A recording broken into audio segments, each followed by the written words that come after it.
Escucha, medita y acciona la palabra de Dios. Bienvenido, segundo domingo de Cuaresma. En el nombre del Padre, del Hijo y del Espíritu Santo, un solo Dios verdadero. Lectura del Santo Evangelio según San Mateo. Gloria a ti, Señor Jesús. Jesús tomó a Pedro, a Santiago y a Juan, el hermano de Santiago, y se fue aparte con ellos a un cerro muy alto. Allí delante de ellos cambió la apariencia de Jesús. Su cara brillaba como el sol y su ropa se volvió blanca como la luz. En esto vieron a Moisés y a Elías conversando con Jesús. Pedro le dijo a Jesús: Señor, qué bien que estemos aquí. Si quieres, haré 3 chozas, una para ti, otra para Moisés y otra para Elías. Mientras Pedro estaba hablando, una nube luminosa se posó sobre ellos y de la nube salió una voz que dijo: Este es mi Hijo amado, a quien he elegido, escúchenlo. Al oír esto, los discípulos se postraron con la cara en tierra, llenos de miedo. Jesús se acercó a ellos, los tocó y les dijo: Levántense, no tengan miedo. Y cuando miraron, ya no vieron a nadie, sino a Jesús solo. Mientras bajaban del cerro, Jesús les ordenó: no cuenten a nadie esta visión hasta que el Hijo del Hombre haya resucitado. Hermanos y hermanas, bendigamos al Señor. Gloria a ti, Señor Jesús.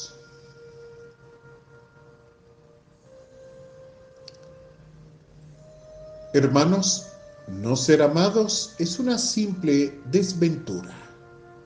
La verdadera desgracia es no amar. Nuestra lectura bíblica de este Día del Señor, la segunda semana de Cuaresma, es tomada de San Mateo, en su capítulo 17, versículo del 1 al 9. Y nos corresponde este gran texto. Los pormenores de este relato, hermanos, no nos alejaría mucho de su fuente, que es San Marcos.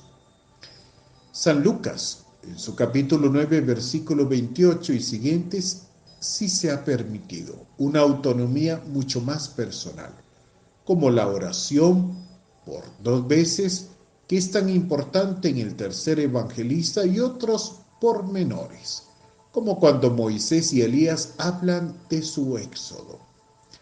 El hecho, hermanos, de que esté en este momento tras la predicación de Jesús de Nazaret en Galilea y ya a las puertas de emprender el viaje definitivo a Jerusalén, resulta muy elocuente.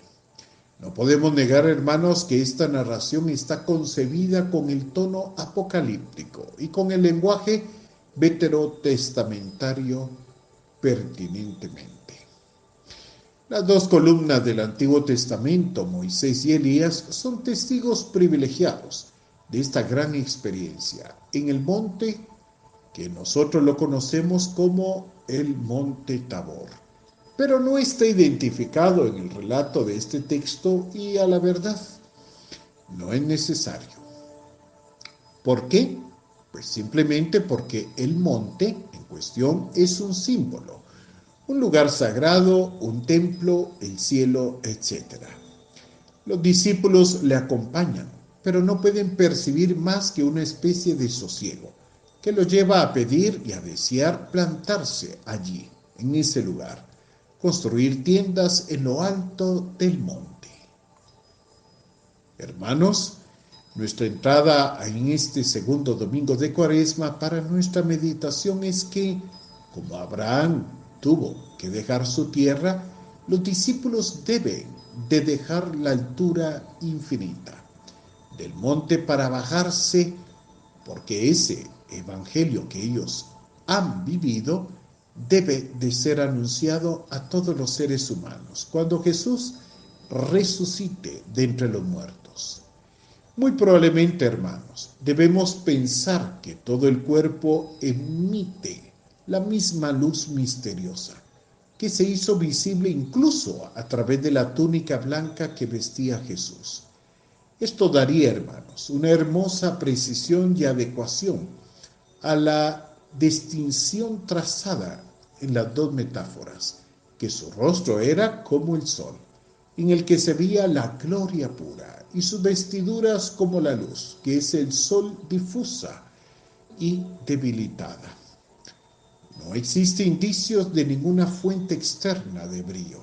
No parece haber sido, hermanos, un reflejo del símbolo visible de esa presencia divina, como lo fue el resplandor que se desvanecía en el rostro de Moisés. Ese símbolo, hermanos, no aparece a la vista hasta la última etapa del incidente. Hoy, hermanos, necesitamos detenernos para meditar y preguntarnos hasta qué punto somos cada uno de nosotros capaces para transfigurarnos, es decir, que podamos sacar todo lo de nuestro ser interior que no es resplandeciente, todo lo que es demasiado mundano, todo lo que nos conecta al arraigo materialista, todo lo que nos hace generar un sentimiento de soberbia, de orgullo, de vanidad. Entonces, nos toca pensar, nos toca sumergirnos hacia adentro y nos toca que podamos decir qué tan voluntario puedo ser para la gran misión del anuncio del Evangelio. Quizás, hermanos, muy probablemente es que a veces estamos en lugares que no son reales, como lo que le aconteció a Pedro, Santiago y a Juan. Se sentían tan bien que querían quedarse ahí y construir 3 chozas. A veces nos pasa eso a nosotros. Idealizamos mucho, tal vez, aquel lugar, aquel contenido, aquella circunstancia o experiencia, sin definirnos, esto está fuera de la realidad. Necesitamos muchas veces poner los pies sobre la tierra, redescubrirnos y revisar si realmente la circunstancia o la situación complicada en la que estemos pasando va a ayudar para que nos transfiguremos. Y así no vivamos con cosas solamente ilusorias, sino con la realidad de lo que compete en la vida y dentro de la vida de cada uno de nosotros. Prestemos atención en este momento para analizarnos y también para podernos dar el derecho a sugerirnos que necesitamos un verdadero cambio, que sería la aproximación de la apertura de nuestra conversión. Recordemos, hermanos, que si encajamos, no significa que no encontremos en ese lugar que es correcto. A lo mejor era solo para poder aprender algo, pero necesitamos siempre un cambio. Y la bendición de Dios Todopoderoso, Padre, Hijo y Espíritu Santo, descienda sobre cada uno de nosotros hoy. Hermanos, que la paz y la gracia en la transfiguración de Jesús toque también contenidos, teclas internas de cada uno de nosotros. Que así sea. Amén.